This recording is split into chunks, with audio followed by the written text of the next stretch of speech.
Welcome to Five or Flop, a podcast for the best and worst historical fiction has to offer. I'm your host, Grace. And I'm Erin, and each week we'll be reading a different historical fiction book to see if they're a five or a flop. Our theme for season 4 is Reading Rainbow. We're reading queer books all around the world, and this week we're reading The Persian Boy by Mary Renault.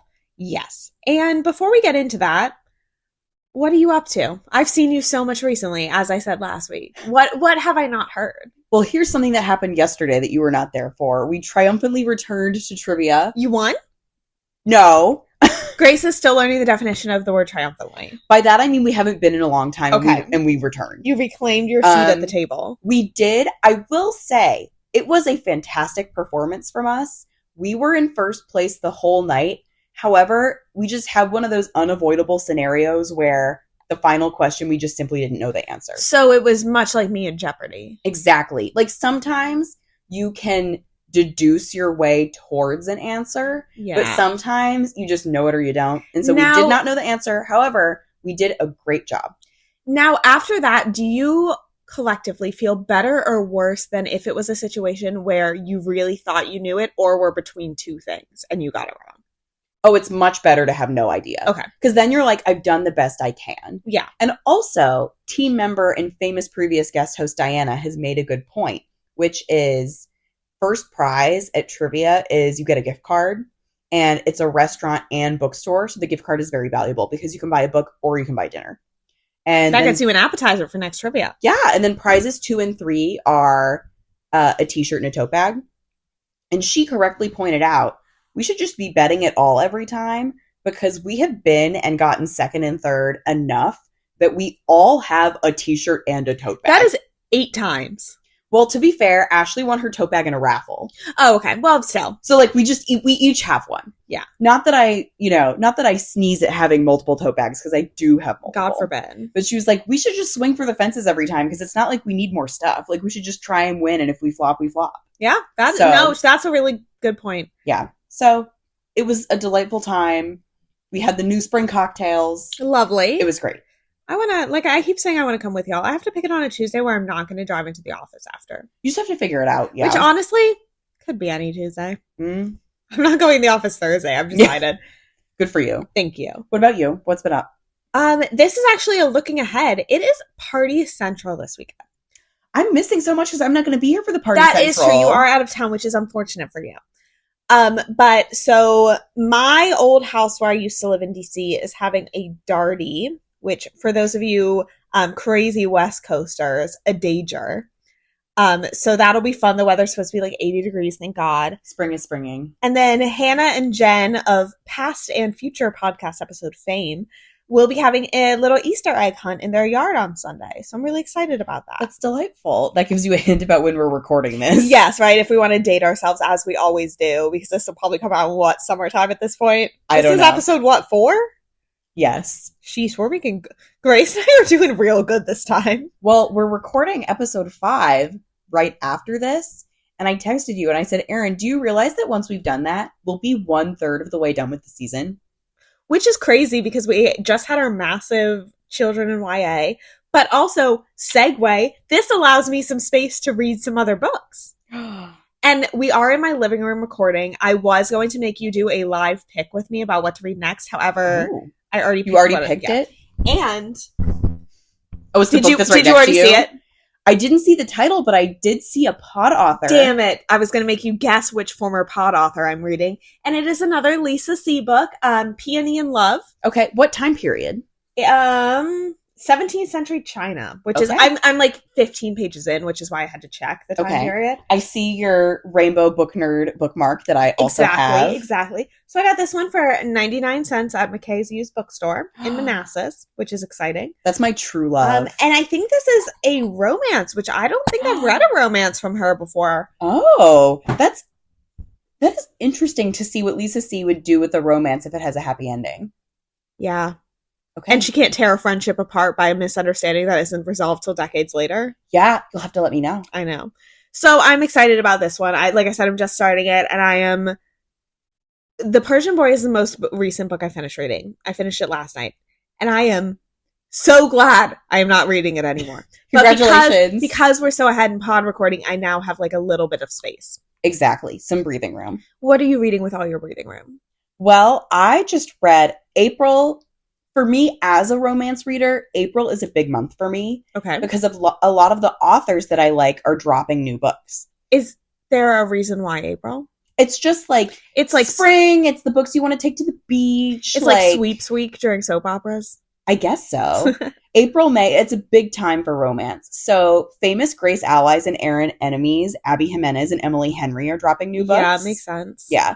But the one that I read this past week is from an author who I like, but I feel like doesn't always get her flowers from others. Okay. Hopefully she'll grow them by, her name is India Holton. She's from New Zealand. Oh. And she writes... Does she want to write historical fiction? Well, they are historical fiction, kind of, but they're like historical fantasy. So like not in the way that like a normal romantasy book is, but they're very whimsical and they take place in Victorian England, but it's a Victorian England that has magic. Oh, okay. Yeah. So her current series, the book that like just when came you all out, convinced me to put Babel on the pod. Yes, but it's like happy. It's okay. It's beautifully whimsical. Okay. So the book that I just finished reading is the new one. It's called The Geographer's Map to Romance. And it's all of the series is about like Oxford professors that fall in love, but they're professors of magic. Oh. So, it's actually quite like Babel. They're very cute. I like that. Yeah, but there's cute. No structural racism. Okay, well that's good. It's just people falling in love. I'm glad to hear that. Yeah. Let's talk Persian Boy. Let's talk Persian Boy. Synopsis. Not quite as long as last week. The Persian Boy traces the last years of Alexander the Great's life through the eyes of his lover, Bagoas. Is that correct? Yes? Yes. Cool. I think. Thank you. We're doing our best with the pronunciation here. We saw how poorly I did with Song of Achilles, so I'm trying really hard.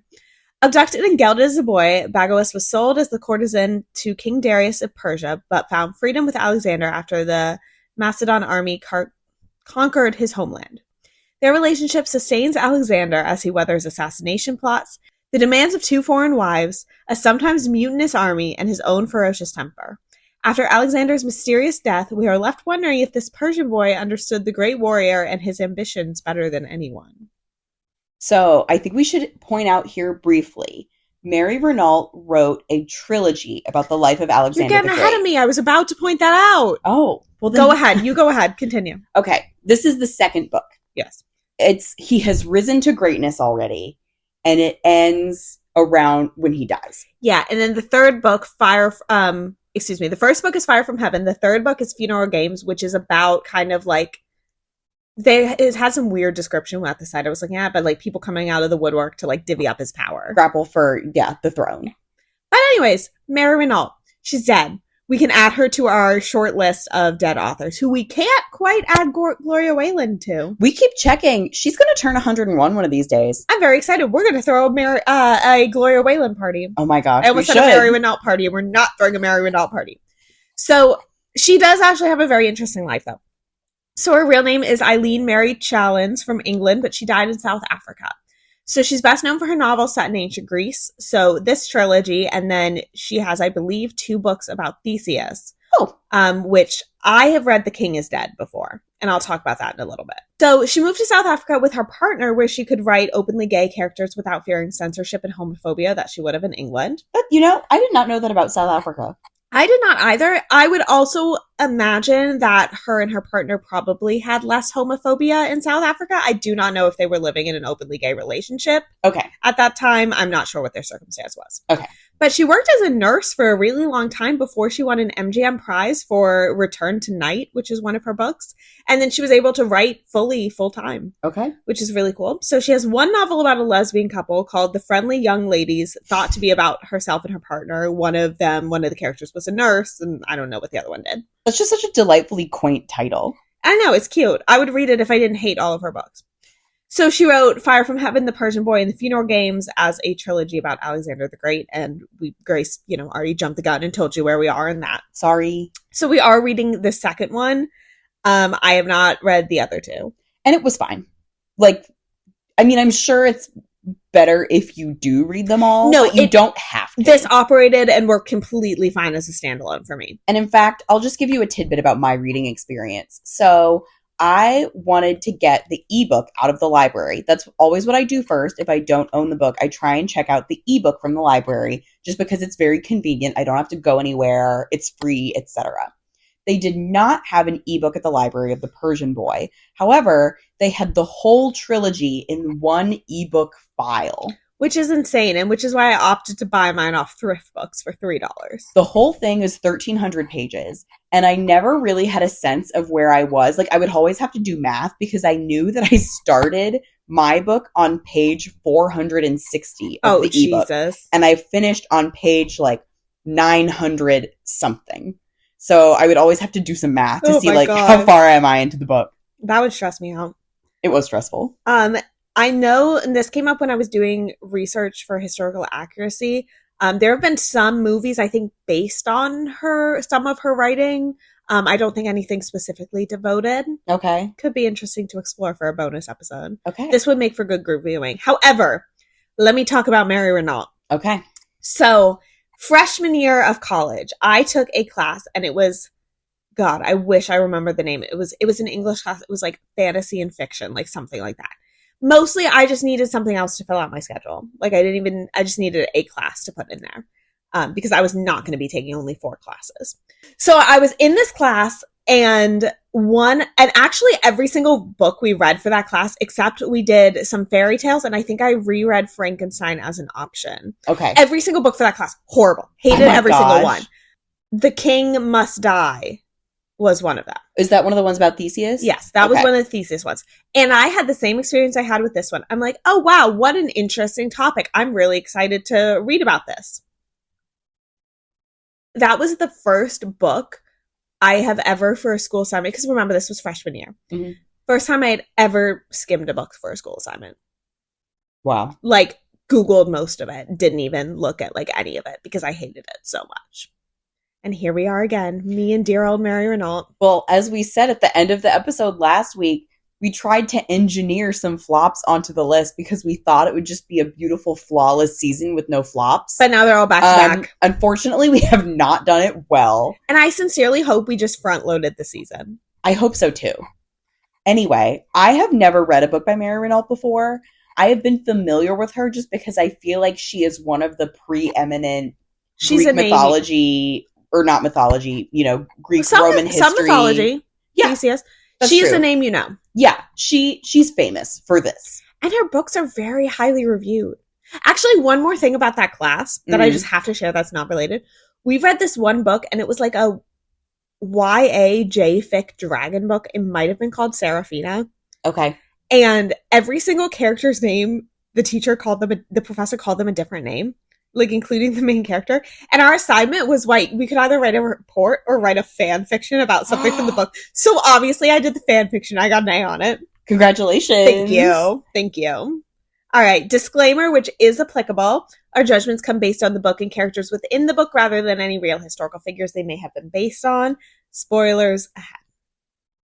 So this is an interesting one because I'll dive into what the central thing is for me. You start at the beginning of Bagoas's life as a eunuch, which is when he's 12. Yes. And then you follow it through the end of the life of Alexander the Great. Which I liked that. Yeah. I mean, perfectly fine stopping point. Because the point of the book is basically to be, you're in the eyes of Bagoas, who is the Persian boy of the title. Who's I'm just going to say, because call a spade, the sex slave of Alexander the Great. Yeah.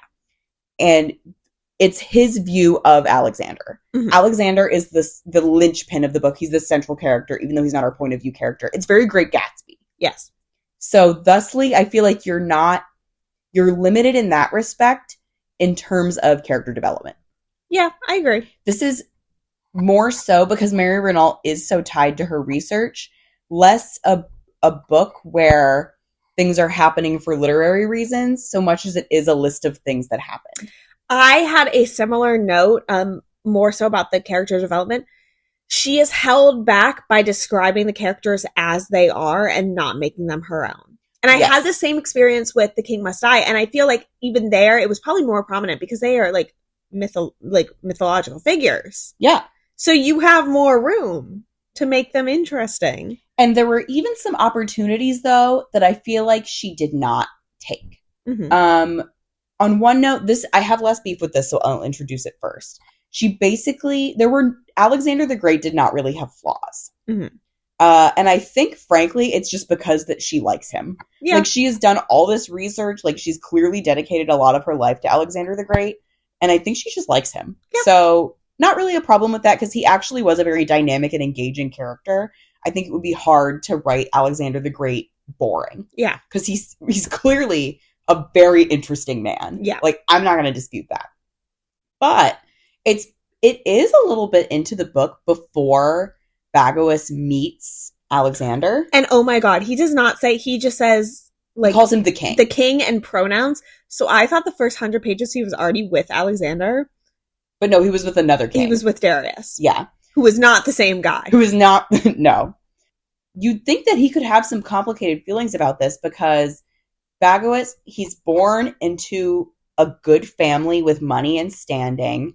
His father is murdered in front of him. His mother kills herself in front of him. He's taken and assaulted and gelded, which I had to look up what it was, and I tried not to find pictures, and I managed to avoid it. So good for me. And then he is made a eunuch, sold to the king, sold into sex slavery. And then after all of this, like maybe 5 years of this, he makes his way to Alexander the Great. And he loves him immediately. Mm-hmm. And that is such a road not taken for me. Yeah. For him to instantly be in love with Alexander instead of us seeing the progression. Because Yeah. all of that stuff that I just said, knowing that all of that happened, you could understand why he's not in love with the king he's been traded to. Yes. But so why Alexander? Yeah. And I guess because he is this incredibly unique, dynamic, powerful person, like there's no one like him, but you don't discover that. It just is. Yeah. There's not a lot of, I don't even want to say nuance, because it's not like this book lacks for nuance necessarily. There's not a lot of evolution in this book. Yeah. And it's not a short book either. It's like 400 pages. This one, I think, had... my review was obvious up front. This was a flop for me. Mm-hmm. Out of probably every book I've rated the flop, like the title of flop, this one had the most opportunities to not be. Yeah. There were so many ways this could be good. There were so many ways this could have been interesting or more original. I love the idea of having, and to get ahead of myself for historical accuracy, there's some debate whether Bagoas was a real person who lived or not. And I'll get into that later. But when you have someone like that, you have so many opportunities to make him so interesting, make him your own character, make him have a very, not even necessarily a strong personality, but just dynamic on the page. And I feel like every opportunity, Mary Renault missed the mark. Mm-hmm. I'm going to call this a fine, I think. Okay. Obviously, we'll calculate later and give our formal ratings then. I didn't dislike it as much as you. I went in believing I would not like it, though. So I had a tainted opinion. Yeah, but, I think if it had been good, you would have still maybe given it, like, a mid rating. Yeah. Like, it lived up to what you thought. Mm-hmm. But I thought it was okay. There were a lot of things about this book that I thought were good. What I just said about him not having the opportunity to fall in love with Alexander, that was a big missed opportunity to me. Yeah. But there were enough interesting dynamics at play where even though not a lot was necessarily done with them on the page, it was still interesting to ponder for me. Yeah. So, for example, Alexander in this book is posited to have, like, a lifelong love, and it's not our central character. It's not Bagoas. It's this guy, Hephaestion, I think, yeah. Yeah, who at one point dies, and Bagoas realizes, like, he, by dying, has won Alexander's love forever, and now I can never have it. And I'm like, that's a really interesting idea. Mm-hmm. All of this stuff about Bagoas's sexuality, because there are a few points in time where people prompt him like, oh, are you interested in women? And he always says like, no. And it's interesting to think like, well, would you have been if you had not been kidnapped when you were 12 and your balls cut off? Mm-hmm. And then you were forced to only have sex with men after that? Like, what would have become of you in your other life? Like, how much of you, like, would you have been in love with Alexander in your other life? We'll never know. Yeah. So that was an interesting idea to me. But there was not enough of that present on the page. And there was a ton of, like, movements from place to place. It was very, like, you know the board game Risk, where you pick up pieces and you move them, and then you move... Yeah, that it was like that. Yeah, because we're getting all of the actual facts of the movements of Alexander. And every so often, or not every so often, a lot of the time, a movement would produce something that became permanent, like when they went to the location where Alexander marries his first wife. I'm sorry, I forget where it is, because it's like a kingdom that no longer exists. So there are, like, lasting consequences to a lot of these actions. But it's kind of the same thing I criticized She Who Became the Sun for, having, like, a lot of proper names of characters and places, and it's too much and we don't need it. I understand that this, especially in coupling with the other two books in the trilogy, is like an epic, and that's what it's trying to be. Stylistically very different. So I can forgive it for that a bit more, because that's what it's trying to do. But that doesn't mean it's interesting 100% of the time. No, I agree. I think maybe this style just also isn't really for me that much, which, you know, not everything is for everyone. Yeah. But there were so many opportunities, even keeping all of that in there, because I think She Who Became the Sun did it well. Even keeping all of that stuff in there, that author still made it interesting as opposed to this author. Mm-hmm. The character development was strong in She Who Became the Sun. Yeah. I won't say that it was. Shelley Parker Chan, you did well. You did well. Congrats. Even though I don't want to read your sequel anymore. You did well. Can I talk about what my favorite part of this book was? Yeah. Bagos was so obsessed with being skinny the entire book. He was like, I didn't eat that. Like, I don't want to get fat like the other eunuchs. Look how skinny my waist is. And then he was like, I carry around a mirror so I can look at myself and make sure I look good. Yeah. Bagos' only thing is that he's hot. Much like Hawk from Fellow Travelers. Yes. But I liked that because at least that gave him a bit of a personality coming out. Yes. Like a bit of like that, like egotistical edge. Like I liked having that. I'm like, give me more of that. Like I want to know what these people are like beyond just historical figures. Yes. Bagos had such a severe case of jealousy. Oh, yeah. And that was really interesting. Like once he's figured out that Alexander has this other lover who's like his actual love. He's like, I'm going to kill him immediately. He plots to kill him. Yeah. And he decides not to do it because A, Alexander would be sad and if his lover was murdered. Yeah. And B, because he's like, I would definitely get caught because I'm not good enough at all this stuff that other men do. Oh, yeah.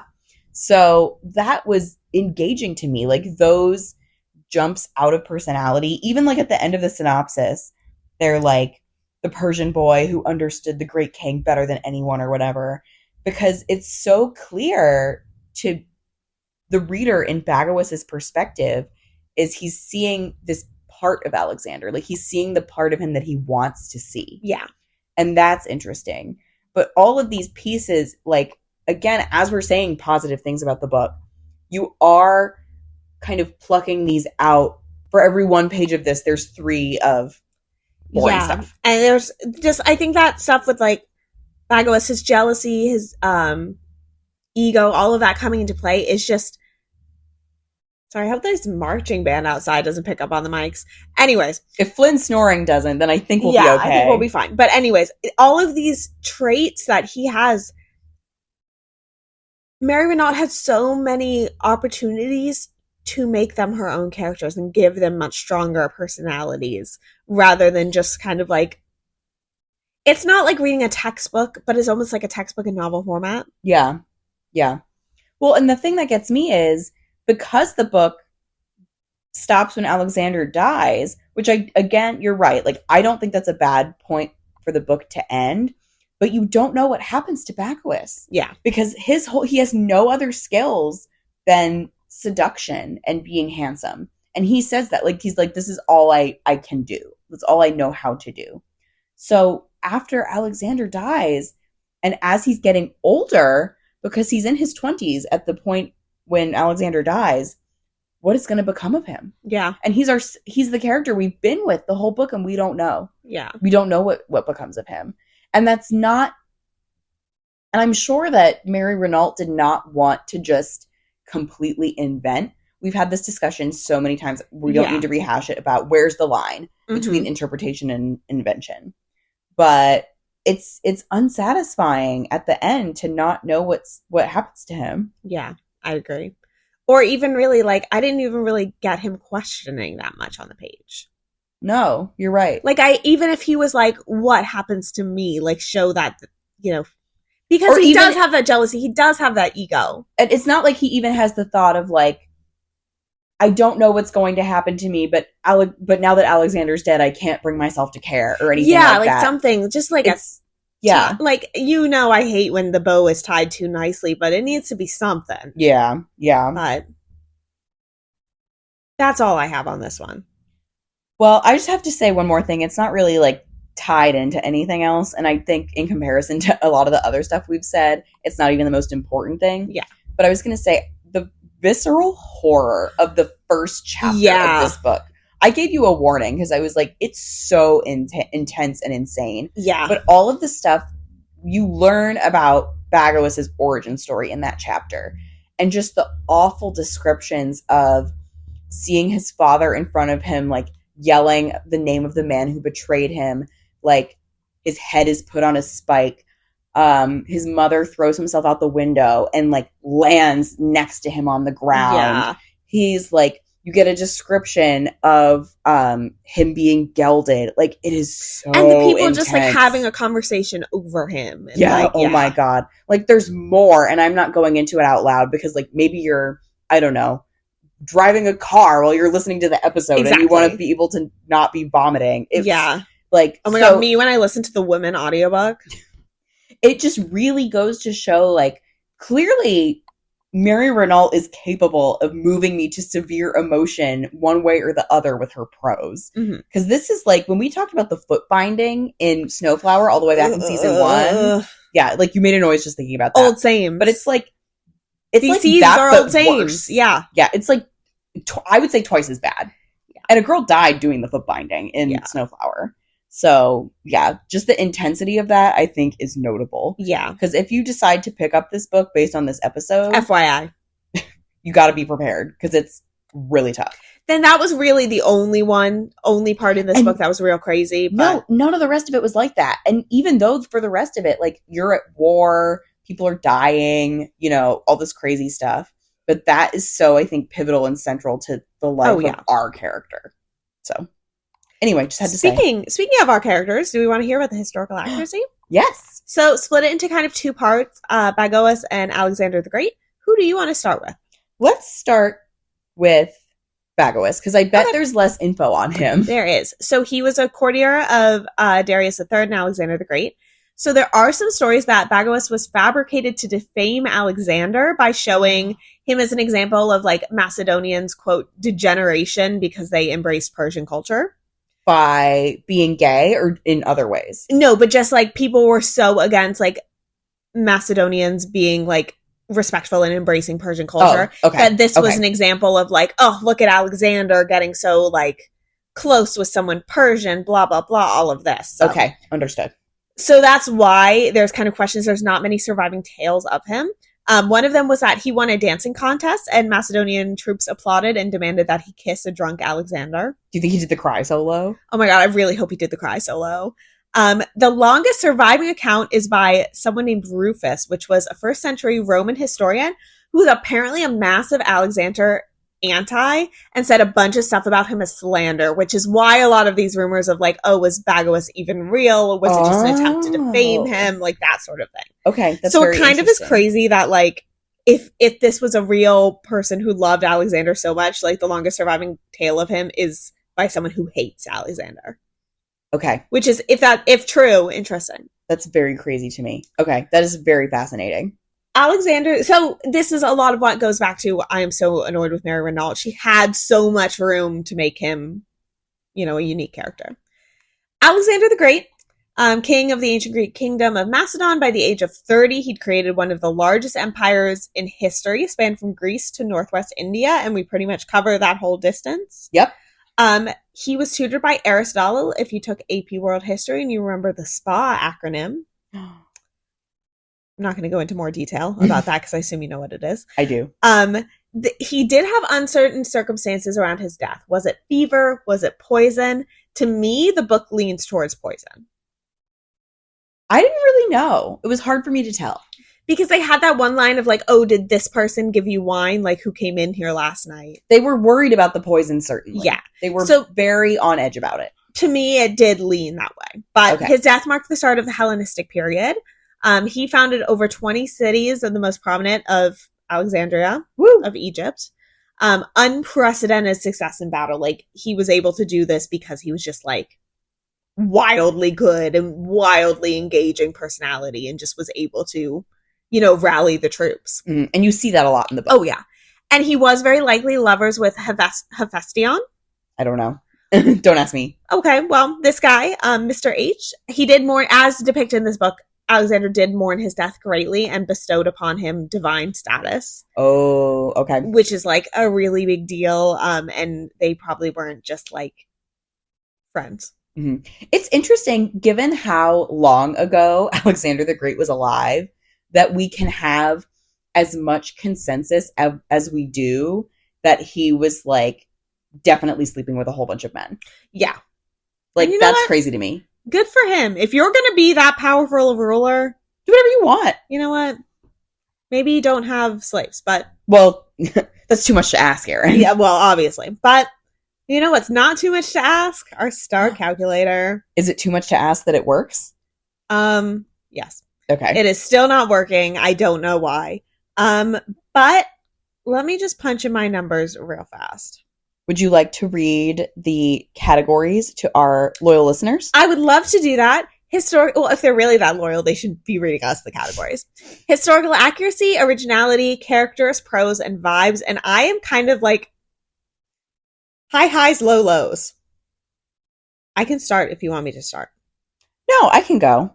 Damn. You start. Well, you started last time. Okay. Cool. For historical accuracy, I gotta give it a 5. Yeah. Like, that's just so aggressively accurate that I feel like it would be wrong of me not to. I know you might say, Grace, there's questions about whether or not the central character is even real. But that doesn't matter. I don't care about that. No, because I could also, like, we have given books, like, Codename Verity had characters that were not real, and we gave that a 5. That I'm not worried about that.